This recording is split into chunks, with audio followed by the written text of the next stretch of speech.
Years have passed. The wind has blown, the seasons have changed, and the hidden secrets of the folds behind have been thoroughly exposed to the sunlight. I ask you today, listeners, have you ever seen the hand of God at work? Have you ever seen the balance of justice being restored? The rich, those who once wore silk and velvet while they mocked the poor, have now become the ones sitting in the dust. And the rejected stone, that little girl they threw out into the rain, has become the chief pillar of the house. Look at them now. Look at the irony of destiny. Let us go back to the island. Let us visit the house of Aunt Ramona and Aunt Beatrice. Remember how they stood tall? Remember how they walked with their heads in the clouds, counting their stolen money. But look at them today. The wheel has spun. The greed that lived in their hearts has consumed their entire household.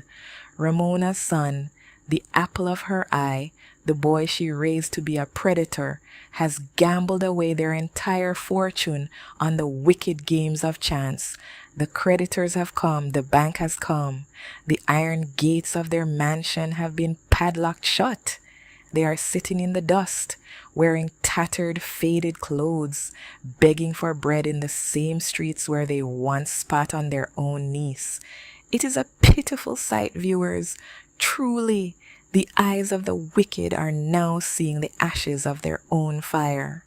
But look at the other side of the coin. Look at Evelyn and Arthur. They have grown old, they have grown fragile. The strength has left their bones, and the medical bills are piling up like mountains. They are facing the twilight of their years, and the world is cold.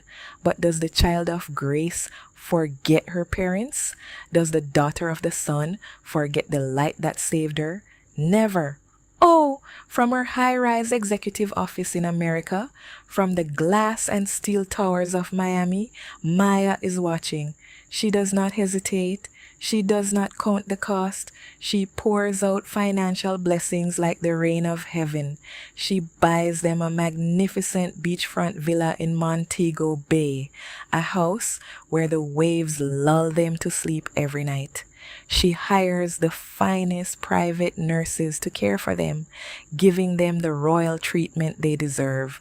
She is showing the world that family is not about who shares your DNA. Family is about who stood by you when the sky was falling. But wait, hold on. What is this sound? Chai! The audacity of the wicked is a wonder to behold.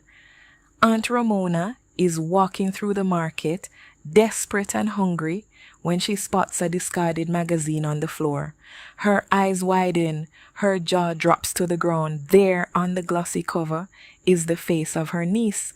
Top 30 under 30 Caribbean executives in America. The jealousy, the hunger, the realization of what they threw away. Suddenly, Maya's phone in Miami is blowing up. Ding, ding, ding, a waterfall of notifications.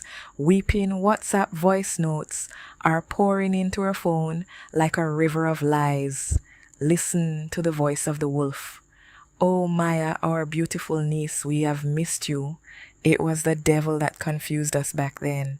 We were only using tough love to make you strong. We have always loved you. Ha!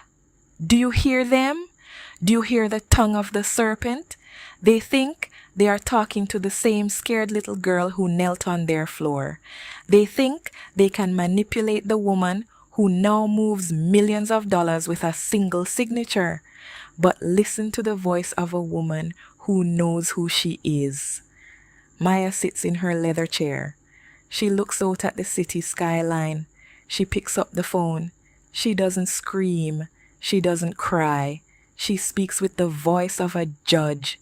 She looks the devil in the eye and tells Ramona, "When my mother died, you took her house. When I was starving on the concrete, you didn't know my name. You looked at my suffering and you laughed. You said I was nothing. Blood is just biology, Ramona. But family? Family is an action. Family is love. Family is sacrifice. You have none of those things. Go and ask your blood. Go and ask your gambler son to pay your rent, because as far as I am concerned, I am an only child.